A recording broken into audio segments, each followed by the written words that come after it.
నమస్తే, welcome to 99 TV big debate కు స్వాగతం. దీక్షా శిబిరాల మీద దాడులు రాజకీయ ఉన్మాదానికి పరాకాష్ట అని మాజీ మంత్రి వైసీపీ నేత సీనియర్ నేత బొత్స సత్యనారాయణ అన్నారు. ఇన్ఫ్యాక్ట్ మల్లాది విష్ణు శిబిరం మీద దాడి చేయడం కోడిగుడ్డతోటి బోండా ఉమామేశ్వరరావు ఆయన అనుచర వర్గం క్రియేట్ చేసిన రక్కస్ గురించి మాట్లాడారు. And at the same time ఢిల్లీలో ప్యారలల్గా వైసీపీ ఎంపీలు వెళ్ళి హోమ్ మినిస్టర్ అమిత్ షాని కలిసి జగన్మోహన్ రెడ్డి గారి ప్రాణాలకి ముప్పు ఉంది అని చెప్పేసి వాళ్ళు ఫిర్యాదు చేయటం, ఆయన భద్రత విషయంలో ఆందోళన వ్యక్తం చేయటం, ఇవన్నీ చూసాం. అండ్ అలాగే బోరుగడ్డ తల్లి బోరుగడ్డ మెర్సీ పద్మావతి గారు, ఆవిడ జగన్మోహన్ రెడ్డి గారికి ఒక లెటర్ కూడా రాశారు. అయ్యా, మేము మిమ్మల్ని నమ్ముకొని ఉన్నాం, మీరు మీ పాదయాత్ర సందర్భంగా నేను మామ అని పిలిచే వాళ్ళందరూ దళితులే, మా మామ వాళ్ళందరూ దళితులే అని గర్వంగా చెప్తుంటారు కదా, ఆ స్ఫూర్తి తీసుకొని మా అబ్బాయి మీ అంబడి నడిస్తే ఇవాళ సజ్జల రామకృష్ణారెడ్డి ఆయన టీం ఇతన్ని హింస పెడుతోంది, మీరే సమన్యాయం చేయాలని చెప్పి ఒక 3 పేజీల సుదీర్ఘమైన లేఖ రాశారు ఆవిడ. ఈ అంశాలన్నింటికి సంబంధించి బిగ్ డిబేట్లో మనతో పార్టిసిపేట్ చేస్తున్నారు అజయ్ కుమార్ సజ్జా గారు, టీడీపీ అధికార ప్రతినిధి. నమస్తే అజయ్ గారు. And as well Peddireddy Ravikiran గారు, బీజేపీ అధికార ప్రతినిధి. నమస్తే పెద్దిరెడ్డి రవికిరణ్ గారు. అండ్ మసూన్ రెడ్డి గారు, వైసీపీ అధికార ప్రతినిధి. సింగళూరు వెంకటేష్ గారు కూడా జాయిన్ అయ్యారు, రాజకీయ విశ్లేషకులు. To start with mason Reddy గారు, సబ్జెక్ట్ అంతా మీ చుట్టూనే తిరుగుతుంది. మీరెళ్ళి అమిత్ షాకి ఫిర్యాదు చేసిన, బోరగడ్డ తల్లి మెర్సీ పద్మావతి జగన్మోహన్ రెడ్డి గారికి ఫిర్యాదు చేసిన, అటు అక్యూజ్డ్ పక్షంలోనూ మీరే ఉన్నారు, ఇటు విక్టిమ్ పక్షంలోనూ మీ పార్టీ కార్యకర్త అని చెప్పుకుంటున్న, క్లెయిమ్ చేసుకుంటున్న బోరగడ్డ అనిల్, వీళ్ళందరూ ఉన్నారు. అండ్ జగన్మోహన్ రెడ్డి గారి ప్రాణాలకు ముప్పు ఉందని అర్జెంటుగా వాళ్ళు గుర్తొచ్చి మీరు అమిత్ షాని కలిశారా? సార్ వాసుదేవన్ గారు, ముందుగా మీకు ప్రైమ్ 9 టీవీకి యాజమాన్యానికి వీక్షిస్తున్న 99 టీవీ అండి, సార్ 99 టీవీ యాజమాన్యానికి, అదేవిధంగా సోదరులు అజయ్ గారికి, పెద్దిరెడ్డి కిరణ్ గారికి, సింగళూరు వెంకటేశ్వర గారికి గుడ్ మార్నింగ్ సార్. ఇప్పుడు జగన్మోహన్ రెడ్డి గారికి ప్రాణహాని ఉంది అనేటువంటి విషయం మీకు 100కి ఆంధ్ర రాష్ట్రంలో ఉన్నటువంటి అందరికీ కూడా సుస్పష్టంగా తెలుస్తుంది. ఎందుకంటే జెడ్ కేటగిరీలో ఉన్నటువంటి జగన్మోహన్ రెడ్డి గారికి ఎంతమంది పోలీసు బలగాల్ని ఇస్తున్నారు అనేటువంటిది చాలా చర్చనీయాంశం. ముఖ్యంగా మా ఎంపీలు కలవడంలో ఏదైనా రాజకీయమైనటువంటి రంగు పోవడం కూడా ఈ తెలుగుదేశం పార్టీకి తగదని చెప్తున్నాం. ఎందుకంటే అమిత్ షా గారు భారతదేశంలో ఉన్నటువంటి ప్రతి ఒక్కరి భద్రత యొక్క బాధ్యత అయిందే. ఈ జగన్మోహన్ రెడ్డి కావచ్చు, చంద్రబాబు నాయుడు కావచ్చు, ఉన్నటువంటి కిరణ్ గారు కావచ్చు, నాకు కావచ్చు, మీకు కావచ్చు, ఎవరికైనా సరే భద్రతా విషయంలో మనం అందరినీ కాపాడాల్సిన బాధ్యత కూడా హోంమంత్రిగా మన అమిత్ షా గారికి ఉంది. కాబట్టి జగన్మోహన్ రెడ్డి భద్రతను గురించి మా ఎంపీలు అమిత్ షా గారిని కలవడంలో ఉన్నటువంటి ఆంతర్యం అనేటువంటిది మాత్రం అదే.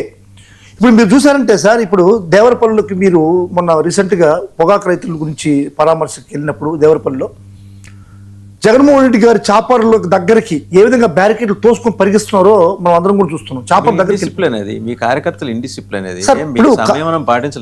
ఇప్పుడు కార్యకర్తలు ఇండిసిప్లిన్ అనేటువంటిది ఒక పక్కన పెడితే అదే సార్. ఇప్పుడు ఏ రాజకీయ పార్టీ అయినా సరే అధినేతను కలవాలా, అధినేతతో కరచారణం చేయాలా, అధినేత ముందుకు పక్కకు పోవాలనేటువంటిది కార్యకర్తలు నిగూఢంగా ఉంటుంది సార్. అది వైఎస్ఆర్ కాంగ్రెస్ పార్టీనే కాదు, తెలుగుదేశంలో ఉంటుంది, బీజేపీలో ఉంటుంది, అన్ని పార్టీలో ఉంటుంది. దాన్ని నిర్వహించాల్సినటువంటి బాధ్యత పోలీసులది.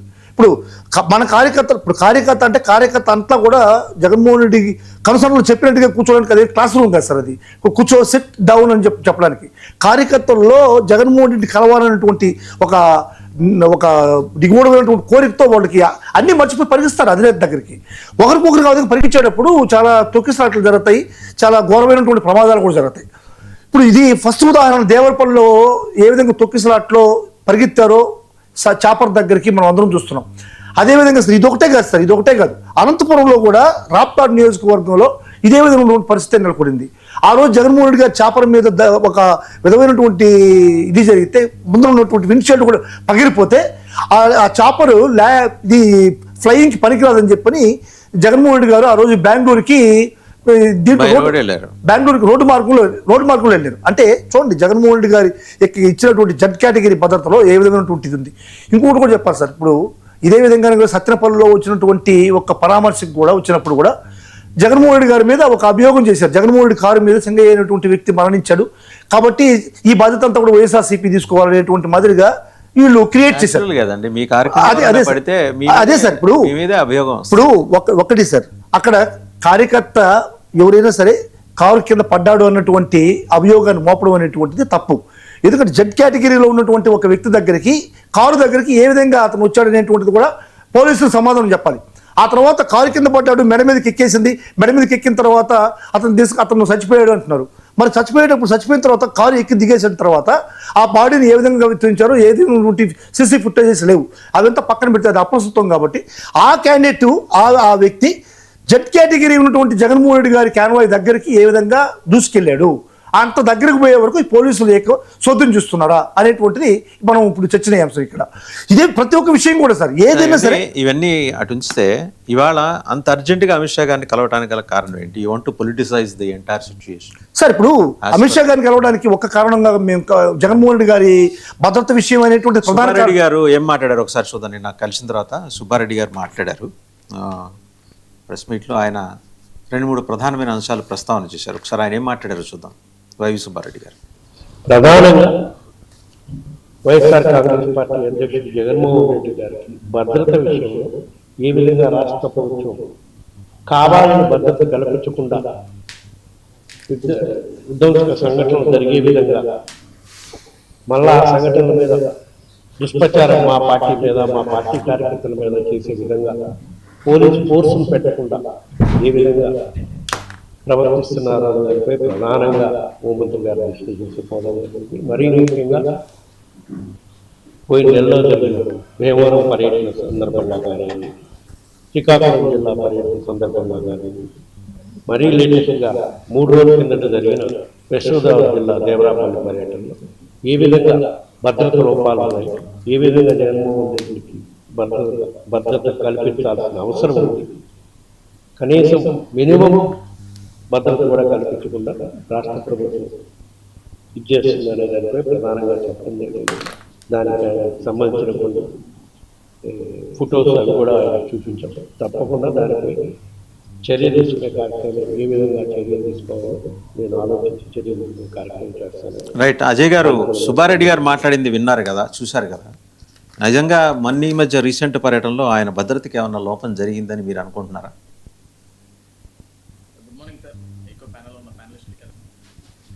అందరికి కూడా వెరీ గుడ్ మార్నింగ్.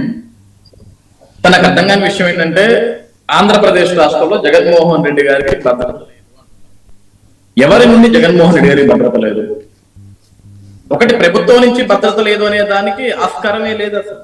ఎందుకంటే ప్రభుత్వం ఎక్కడంటే జగన్మోహన్ రెడ్డి గారి ఇంటి నుంచి బయటకు వచ్చే దగ్గర నుంచి ప్రతి దగ్గర కూడా పోలీస్ అధికారులతో ఆయన సంరక్షించుకుంటూనే వస్తాం.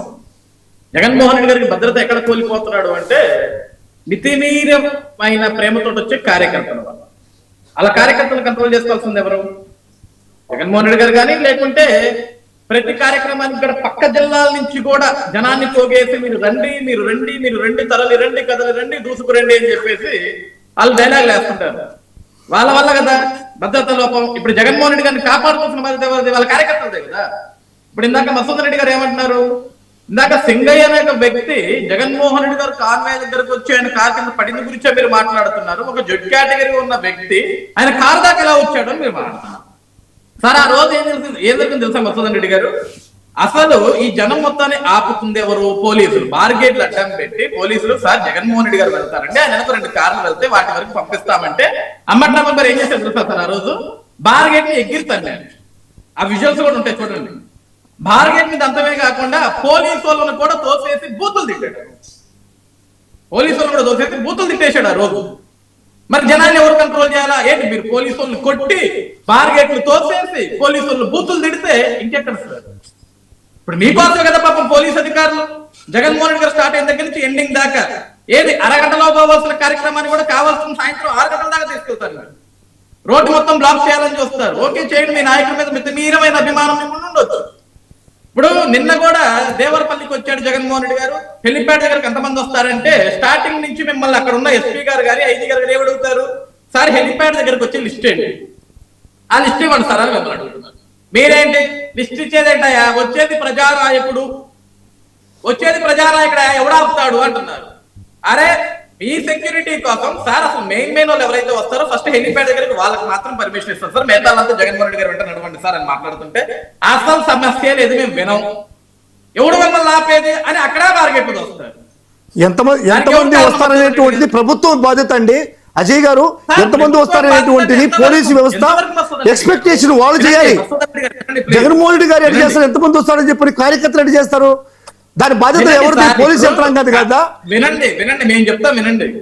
పోలీసు యంత్రాంగం కదా. ఇప్పుడు జగన్మోహన్ రెడ్డి గారు వస్తారంటే 1-2 సభల్లో మీరు చూడండి, 3వ సభలో ఎంతమంది వస్తారనేటువంటి ఎక్స్పెక్ట్ చేసిన బాధ్యత పోలీసు వ్యవస్థది కాదా? దానికి బాధ్యత వహించాల్సింది పోలీసు వ్యవస్థ కదా. రెడ్డి గారు, లెట్ హిమ్ కంప్లీట్. వినండి సరే, ఇప్పుడు ఇదే ఆంధ్రప్రదేశ్ రాష్ట్రంలో చంద్రబాబు గారి మీటింగ్ ఉన్నా, పవన్ కళ్యాణ్ గారి మీటింగ్ ఉన్నా, లోకేష్ గారి మీటింగ్ ఉన్నా సరే కార్యకర్తలు అదే విధంగా వస్తారు. కానీ మా నాయకులు కంట్రోల్ చేస్తారు, పోలీసులు కూడా కాదు. ఎందుకంటే గతంలో మేము ప్రతిపక్షాలు 5 ఏళ్ళు ఉన్నాం కదా. చంద్రబాబు గారి ప్రోగ్రామ్కి వచ్చినా, పవన్ కళ్యాణ్ గారి ప్రోగ్రామ్కి వచ్చినా ఇదే విధంగా జనం వచ్చిన విచ్చలవిడిగా వచ్చిన జనం. కానీ ఎవ్వరు మీదకి పోయి మీద పడి యుద్ధాలు చేయలేరు. వాళ్ళ నాయకుడిని వాళ్ళకి సంరక్షించుకోవడం కార్యకర్తకు బాగా తెలుసు. ఆ రోజు పోలీస్ అధికారులు మేమే వద్దన్నాం, సార్ మీరు మాకేం అడ్డు చెప్పాల్సిన అవసరం లేదు, మా నాయకుడిని వాళ్ళని మేము చూసుకుంటాం అని చెప్పేసి మేమే అందరం కూడా బార్గెట్ లాగా నిల్చున్నాం నాయకుడికి. మీరు ఎందుకు చేయలేకపోతున్నారు? గుడ్డలు దించి చేసుకుంటున్నారు, మీదకి పోతున్నారు, ముద్దులు పెడుతున్నారు, మీద పడుతున్నారు. ఎవరి నుంచి ఎవరికి సార్ ప్రాణహాని? ఎవరికి సార్ ఎవరి నుంచి ముప్పు? ఇక్కడ కంట్రోల్ చేసుకోవాలి. ఇప్పుడు మీరున్నారు మధుసూదన్ రెడ్డి గారు, మీరు శ్రీకాళహస్తి నుంచి నాయకుడు, శ్రీకాళహస్తి నుంచి జనాన్ని తీసుకెళ్తారు. మీ కార్యకర్తలు మీరు చెప్పరా? మన నాయకుడి మీద ఏకవాళ్ళొద్దు, మనమే మీరు చెప్పలేరా? లేదు మనమే మీద పడిపోదాం, సొక్కాలు చింపేసుకుందాం, గుండెలు బాగా చేసుకుందాం, ముద్దులు పెడదాం, మీద పడి వాటేసుకుందాం. ప్రభుత్వం యంత్రాంగం ఎందుకండి? మేము కార్యకర్తలు మాకు లాటలు పట్టుకుని మేము భద్రత కల్పించాలా? మరి పోలీసు యంత్రాంగం ఎందుకు? అప్పుడు ప్రభుత్వాలు ఎందుకు? ఆగండి మధుసూదన్ రెడ్డి గారు, ఆగండి. సార్ ఇప్పుడు వీళ్ళకి కావాల్సింది నేను చెప్పాలా sir?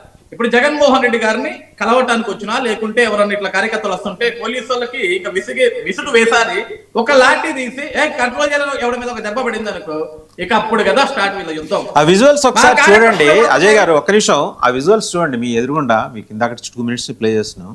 Did you find any police constable there అండి? ఒకసారి చూడండి సార్. ఎక్కడ విజువల్స్ చూడండి. వాళ్ళు పరిగెట్టి వెళ్తుంటే వాళ్ళని నిలువరించాల్సిన వ్యవస్థ పోలీసు వైపు నుంచి ఉంది, ఉన్నారా అని అడుగుతున్నా. వాళ్ళు ఇప్పటిదాకా మీరు చెప్పిందంతా ఓకే. ఏది ఆ బుగ్గలు పుణకటం, లేకపోతే తలనివరటం, ముద్దులు పెట్టుకోవటం, ఇవన్నీ ఓకే, ఆయన చేస్తున్నాడు. బట్ ఆయన అవి చేసే ముందు నిలువరించాల్సిన పోలీసులు అక్కడ ఎక్కడున్నారు? ఒకసారి విజువల్ చూడండి. అదే నేను చెప్తున్నాను సార్, చేసేదానికి ముందు నిలవరించాలి అంటే మీరు ఎక్కడ హెలిప్యాడ్ స్టార్టింగ్ వరకే చూపిస్తున్నారు, దాని ముందు జరిగింది చూపించట్లేదు కదా.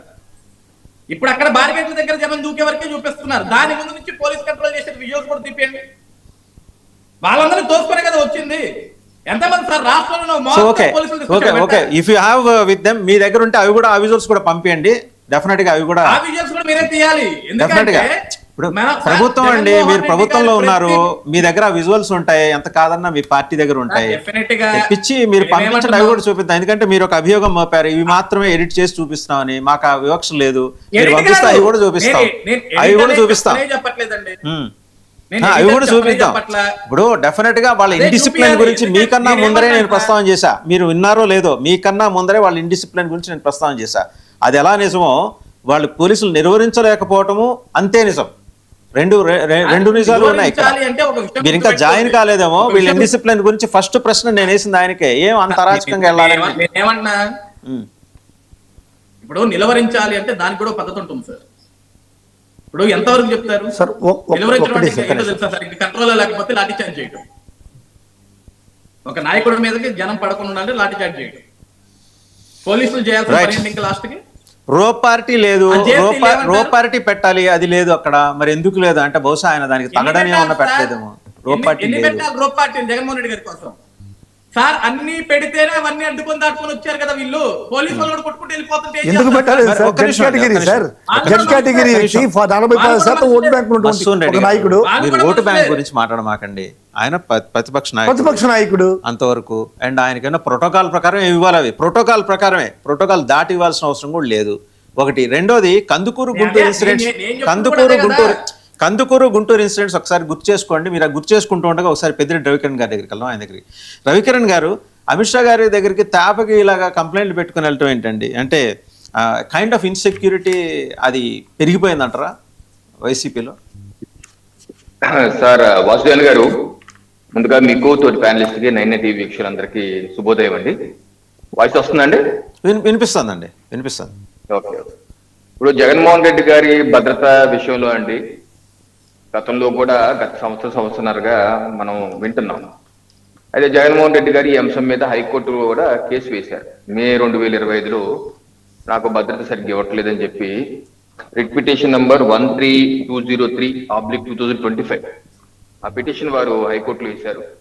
హైకోర్టు దాన్ని విచారించి కేంద్ర రాష్ట్ర ప్రభుత్వాలకి నోటీసు కూడా పంపి దీని మీద కేంద్ర ప్రభుత్వాన్ని అయితే జగన్మోహన్ రెడ్డి గారికి థ్రెట్ ఏమైనా ఉందా, అటువంటి రిపోర్ట్ కూడా ఉంటే ఇవ్వండి అని చెప్పి అడిగారు. కేంద్ర ప్రభుత్వం అప్పుడు జూన్ 2025లో కూడా రిపోర్ట్ ఇచ్చారు. జగన్మోహన్ రెడ్డి గారి మీద ఎటువంటి థ్రెట్ ఏమి లేదని చెప్పి అన్నారు. అయితే పిటిషన్ సారాంశం ఏంటంటే జగన్మోహన్ రెడ్డి గారు నాకు జెడ్ సెక్యూరిటీ కావాలి, అలాగే సిఆర్పిఎఫ్, అలాగే national security guards, NSG guard security కావాలని ఆయన పిటిషన్. అయితే రాష్ట్ర ప్రభుత్వం ఏం చెప్పిందంటే జెడ్ సెక్యూరిటీ మేము ఇస్తున్నాము, ప్లస్ 55 పర్సనల్ తో ఇస్తున్నాము, ఏదైతే ప్రతిపక్ష నేతకి ఇవ్వాలో అది ఇస్తున్నాము, రూల్ ప్రకారం ఇస్తున్నాం, రూల్ ఎక్కడ డివేట్ చేయట్లేదు, తక్కువ చేయలేదు అని. సో ఆ పిటిషన్ ఇప్పుడు వరకు విచారణలో ఉంది. Matter is subject next month 23వ తారీఖు ఇందాక చూశాను, హీరింగ్ నెక్స్ట్ మంత్ 23వ తారీఖు. సో సంవత్సరం కాలంగా కోర్టులో మ్యాటర్ ఇస్ సబ్జెక్ట్. ఆయనకి రూల్ ప్రకారం ఇస్తున్నామని చెప్పి రాష్ట్ర ప్రభుత్వం, నాకు అది కాదు, నాకు ఎన్ఎస్జీ గార్డ్స్ కావాలని చెప్పి ఆయన, అలాగే సిఆర్పిఎఫ్ కావాలని ఆయన. అది లీగల్ పొజిషన్. అసలు వాస్తవం ఏం జరుగుతుంది ఇక్కడ? సెక్యూరిటీ ఇవ్వట్లేదా అంటే ఇస్తున్నారు. బట్ అక్కడ ఉన్నటువంటి ఇందాక మధుసూదన్ రెడ్డి గారు చెప్పారు, ఉత్సాహంగా ఉల్లాసంగా అందరూ వస్తుంటారు కదా, దాన్ని కంట్రోల్ చేయాల్సింది పోలీసులే కదా. ఇప్పుడు అంత ఉత్సాహంగా వస్తారు కాబట్టి పోలీసులు కూడా కొన్ని నిబంధనలు విధిస్తారు. ఎంతమంది రావాలి, ఎంతమంది చేయాలి, ఎంత కాన్వాయ్ ఉండాలి అని చెప్తారు. అలాగే బ్యారికేడ్లు కూడా పెడతారు. పోలీసులు భద్రత కోసం అన్ని ప్రయత్నం చేస్తారు. కానీ సంవత్సరాలు మనం ఏం చూస్తున్నామండి? ఎక్కడన్నా సరే పోలీసులు చెప్పినటువంటి విధానాన్ని వైసీపీ నాయకులు కార్యకర్తలు పాటిస్తున్నారా? ఎక్కడ పాటిస్తున్నారు? బ్యారికేడ్లు పెడితేనేమో మమ్మల్ని అడ్డుకుంటున్నారు, ప్రోగ్రామ్ ఫెయిల్ చేసేసుకున్నారు అని చెప్పి బ్యారికేడ్ తోస్తారు, చొక్కాలు పట్టుకుంటారు, అరే ఒరే అని చెప్పి కొట్టేసి వెళ్ళిపోతుంటున్నారు. మరి ఇది ఎక్కడ పద్ధతి? మీ సెక్యూరిటీ కోసం ఉన్నటువంటి పోలీసుల్ని మీరు సహకరించకపోతే మీ నాయకులు వీళ్ళందరూ మొత్తం అందరూ వచ్చేసి ఒక మిడతల దండులాగా వచ్చేసి పడిపోతుంటే మరి మీ కార్యకర్తలకి ఆ మాత్రం నియంత్రణ ఉండకపోతే ఎలాగా? ఇప్పుడు జగన్మోహన్ రెడ్డి గారి ప్రాణాపాయం జరుగుతుందా? జగన్మోహన్ రెడ్డి గారి ఈ యొక్క పర్యటనలు, ఓదార్పు యాత్రల ద్వారా ప్రజలకు ప్రాణాపాయం జరుగుతుందా అని ఒక ఆత్మ పరిశీలన చేసుకోవాలి కదా. ఇప్పుడు వారే చెప్పారు ఏ రకంగా సింగయ్య అనే వ్యక్తి బండి కింద చనిపోయాడు, వైసీపీ కార్యకర్తే కదా. ఆ ఎపిసోడ్ లోనే ఇంకో అంబులెన్స్ కి దారి ఇవ్వలేదని చెప్పి కుర్రవాడు 23 కుర్రవాడు అంబులెన్స్ లో హాస్పిటల్కి వెళ్తే దారి ఇవ్వలేదు, అతను చనిపోయాడు. అతనితో పాటు ఇంకో వైసీపీ కార్యకర్త మోహన్ రెడ్డి ఏదో పేరు, అతను ఫుట్బాల్ ప్రయాణం చేసి జీబుల మీద చేసి కింద పడిపోయి అతను చనిపోయాడు. నిన్నగా మన దేవరపల్లిలో అతను ఎవరు కూరగాయల వ్యాపారి గడ్డం మునీశ్వరరావు, చాగల్లు మండలం మల్లవరం గ్రామానికి చెందిన వ్యక్తి. ఇతను కూరగాయల వ్యాపారి. ఎవరు గుద్దేశారు ఇతన్ని? ఏదైతే ఈ సభకు వచ్చారో కుర్రాడు ఫుల్ గా ముందు తాగేసి వైసీపీ కార్యక్రమం వచ్చి గుద్దేశాడు, నేను హాస్పిటల్ చచ్చిపోయాడు. సో ఈ రకంగా జరుగుతుంటే ప్రజల ప్రాణాలు పోతుంటే కనీసం ఈ రోజు వరకు, ఈ క్షణం వరకు జగన్మోహన్ రెడ్డి గారు ఆ మునీశ్వరరావు గురించి కనీసం ఒక ట్వీట్ కూడా చేయలేదు. లేకపోతే కనీసం ఇప్పుడు ఇందాక ఆయన చెప్పారు రాప్తాడ్ గురించి నేను ఒకటి చూపిస్తాను మీకు. వైఎస్ఆర్సీపీ ట్విట్టర్ హ్యాండిల్లో అండి 8 ఏప్రిల్ 2025 మధ్యాహ్నం 1:02 ఒక ట్వీట్ చేశాను. ఏం ట్వీట్ తెలుసా? ఏ రాశారు తెలుసా? పోలీసులు ఎన్ని బ్యారికేడ్లు అడ్డు పెట్టినా, అడ్డంకులు సృష్టించినా వాటన్నిటిని ఛేదించుకుంటూ జగన్ చూసేందుకు జనాలు తరలి వచ్చారని రాశారు. ఎప్పుడైతే హెలికాప్టర్ ఇన్సిడెంట్ జరిగిందో 2:33 మళ్ళీ ఇంకో ట్వీట్ ఏంటో తెలుసా? భద్రతే అసలు లేదు. ఇప్పుడు ఇందాక 1-2 ఏంటి బ్యారికేడ్లు పెట్టారు, అడ్డం పెట్టారు అంటే పోలీసులు ఉన్నట్టే కదా. ఇక 2:33 పర్యటన కనీసం భద్రత కరువు. సత్యసాయి జిల్లా రామగిరి పర్యటనలో కనిపించిన భద్రతా లోపం. ఇదేంటంటే గంటలోనే మారిపోయిందా? గంటలోనే భద్రత ఇస్తే ఇచ్చాడు. వాళ్ళ ట్విట్టర్ హ్యాండిల్ సాక్షిగా చెప్తున్నాను, భద్రత ఉంటేనేమో ఉంది ఆపేస్తున్నారు, అయినా సక్సెస్ అయింది. ఏదన్నా అయితే ఇదిగో ఏమీ లేదు, కనీసం భద్రత లేదు. ఇది 1 సంవత్సరం పాటుగా జరుగుతుంది. ఆ ప్రాణాలు పోయిన వ్యక్తులకి ఈ రోజు వరకు జగన్మోహన్ రెడ్డి గారు, మునీశ్వరరావు గారు కానీ వాళ్ళ నాయకులు కానీ వీళ్ళు క్షమాపణ చెప్పారండి? కనీసం ట్వీట్ అని చేశారండి? సానుభూతి వ్యక్తం చేశారు? అసలు కార్యకర్తలు కంట్రోల్ చేసుకోవాల్సిన బాధ్యత మన మీద లేదా? ఈ 2 ఏళ్ళుగా జగన్మోహన్ రెడ్డి గారు ఎప్పుడైనా సరే వారి కార్యకర్తలకి ఇలా చేయొద్దు, మీరు రండి, కానీ ఒక పద్ధతిగా ఉండండి, ఇలా వల్ల జనాలు సరిపోతున్నారు, లేదా మన కార్యకర్తలకి ఇబ్బంది అవుతుంది, మన పార్టీకి చెడ్డ పేరు వస్తుంది, మీరు క్రమశిక్షణగా ఉండాలని ఒక్క మాట ఆయన నోటి నుంచి ఒక్క మాట వస్తుందా అండి? ఎందుకు రావట్లేదండి? ఎందుకని ఏమి ఎక్స్పెక్ట్ చేస్తా అంటే ఆయన ఎక్స్పెక్టేషన్ ఏంటంటే ఇలా జరగాలి, జరిగితే సానుభూతి, ఒక public PR stunt PR stunt గా కనిపిస్తుంది. కనీసం బాధ్యతాయుత నేతగా అన్న అపీల్ అని చేయాలని నేను అడుగుతున్నాను. మీరు పార్టీ అధినేత అపీల్ అని చేయరా? మీరు యువత ఇలా చేయొద్దు, మందు తాగేసి నేను చూసాను దేవరపల్లి ఏ రకంగా మందు కొట్టి దగ్గర జెండాలు పట్టుకుని మందు తాగేస్తారు, మీరేదో రోడ్డు మీద వచ్చేస్తారు. ఎవరికైనా ప్రమాదం జరుగుతుంది, అంబులెన్స్ కూడా మన దేవరపల్లి అంబులెన్స్ కూడా అడ్డుకున్నారు, వెళ్ళలేదు.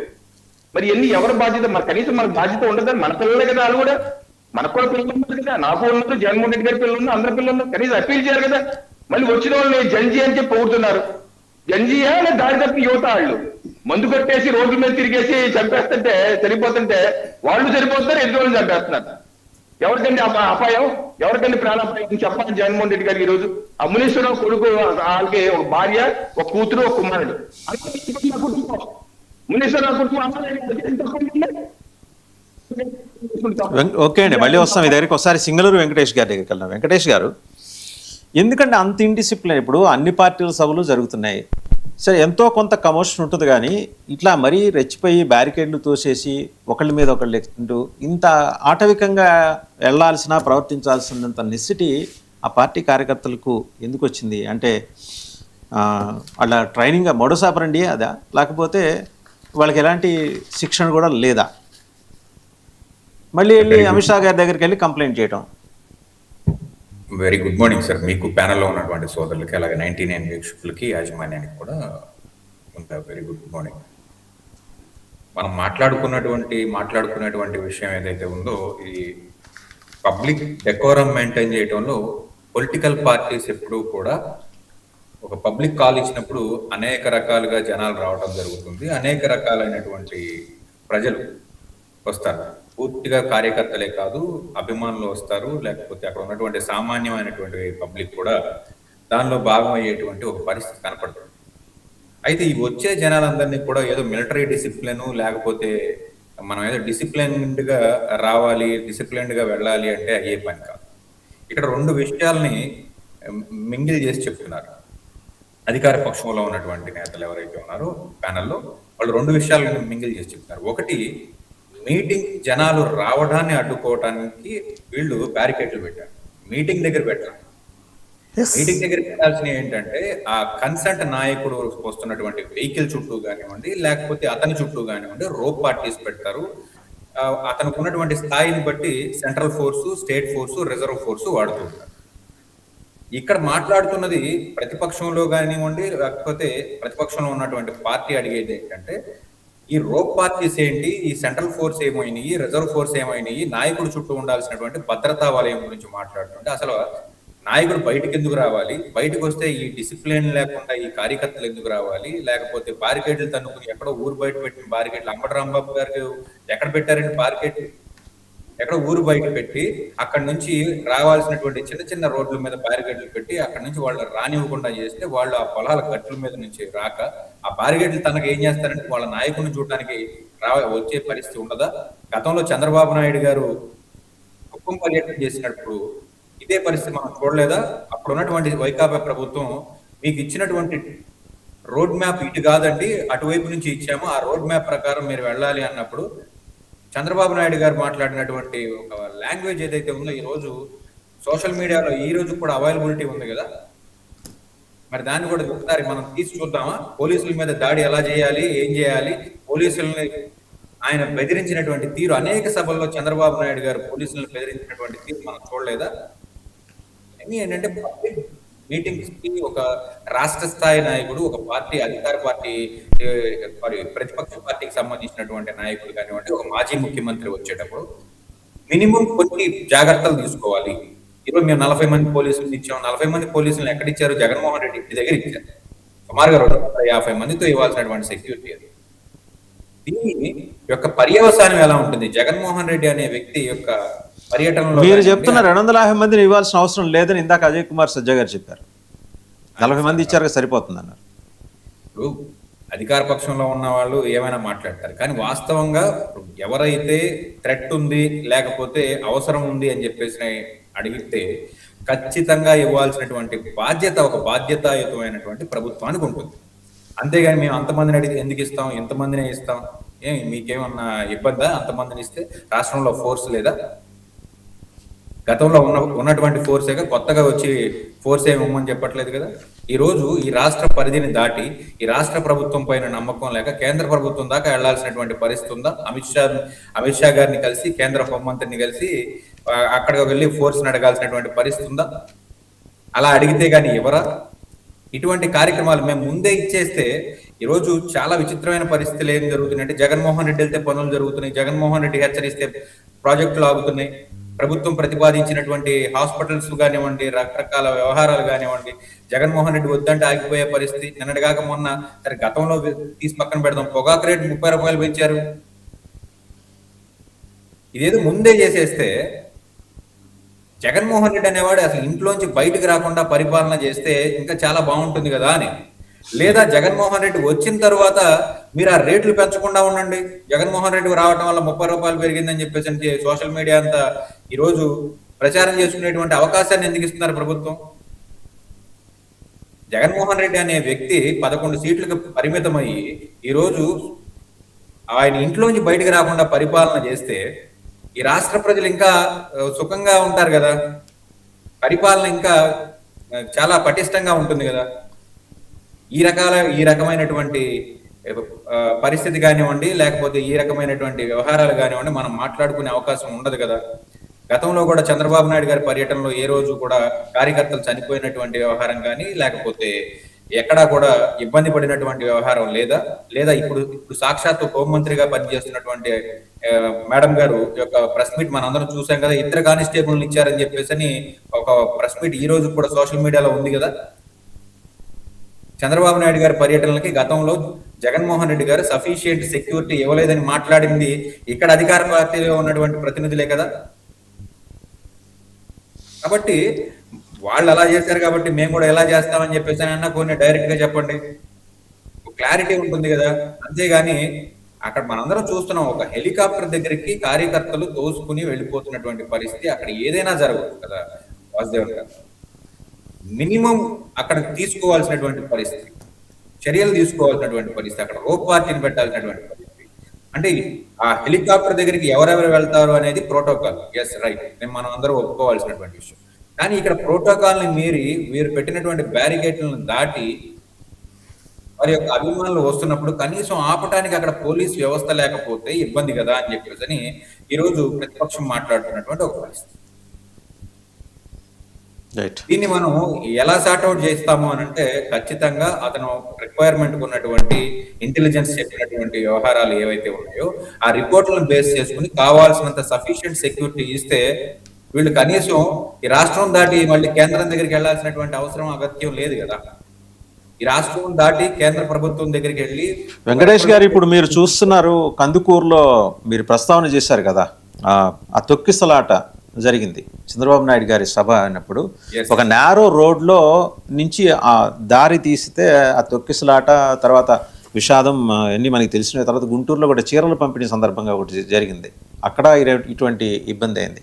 అంటే అక్కడ కూడా మరి జగన్మోహన్ రెడ్డి గారు భద్రత కల్పించలేదు అని చెప్పడానికి స్పష్టమైన ఆధారాలు, సంకేతాలు కనిపిస్తున్నాయి కదా. ఖచ్చితంగా అండి. ఇప్పుడు చంద్రబాబు 2 వైపులా మాట్లాడాలి. ఇక్కడ వీళ్ళు ఇవ్వలేదు అంటున్నారు, అప్పుడు జగన్మోహన్ రెడ్డి ఏం చేశాడు అనే ప్రశ్న వాళ్ళు అడుగుతారు. అదే చేయడానికి అయితే మళ్ళీ మీ ప్రభుత్వం ఎందుకండి? జగన్మోహన్ రెడ్డి చేసిందే మేము రెప్లికా చేస్తాము అని అంటే మళ్ళీ మీ ప్రభుత్వం ఎందుకు? ఇక్కడ మాట్లాడుతున్నది అది. ఇప్పుడు అత్యంత అనుభవజ్ఞుడైనటువంటి ముఖ్యమంత్రి ఉన్నటువంటి రాష్ట్రంలో ఖచ్చితంగా గత ప్రభుత్వంలో జరిగినటువంటి వైలేషన్స్ కానివ్వండి, లేదా గత ప్రభుత్వంలో జరిగినటువంటి వ్యవహారాలు కానివ్వండి, మనం వీటన్నిటిని కూడా తూర్పారబట్టే కదా అధికారంలోకి వచ్చింది.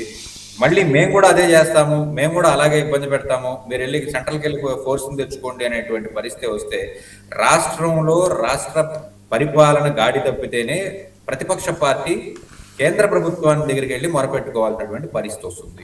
ఈరోజు న్యూస్ ఏమొస్తుంది? కేంద్ర ప్రభుత్వంలో ఉన్నటువంటి అమిత్ షా గారు రాష్ట్ర ప్రభుత్వంలో ఉన్నటువంటి లోపాలని ఆరాధిస్తున్నారు, జగన్మోహన్ రెడ్డి గారి యొక్క భద్రత గురించి హెచ్చరించారు రాష్ట్ర ప్రభుత్వానికి అని చెప్పేసి ఒక వార్తలు స్ప్రెడ్ చేస్తున్నటువంటి ఒక పరిస్థితి. వాస్తవంగా అది జరిగిందో జరగలేదో పక్కన పెడితే ఇటువంటి ఒక అవకాశాన్ని ప్రతిపక్షాలకు ఇవ్వడం అనేది, మీరు చెప్పిన వార్త ఒకే ఒక పత్రికలో వస్తుందండి, ఇంకెక్కడ రాదు, కానీ మిగిలిన 3 రాదు. ఎక్కడొచ్చినా కానీ అసలు అవకాశం ఎందుకు ఇవ్వాలి అని చెప్పేసి మేము రో పార్టీ ఇచ్చాము, మేము సఫిషియెంట్ సెక్యూరిటీ ఇచ్చాము, మేము ఇవ్వాల్సిన భద్రత కన్నా ఎక్కువ ఇచ్చాము, అయినా కానీ జగన్మోహన్ రెడ్డి గారికి కార్యకర్తలు ఎక్కువ మంది వస్తున్నారు అంటే అది ఆయనకున్నటువంటి అప్లాజ్. మీరు ఇవ్వాల్సినటువంటి రోప్ పార్టీస్ నెక్స్ట్ టాపిక్ లోకి వెళ్తానండి. ఇప్పుడు బెజవాడ ఇన్సిడెంట్ ఏది మల్లాది విష్ణు మీద దాడికి సంబంధించి మీతోనే మాట్లాడి మళ్ళీ ఒక రౌండ్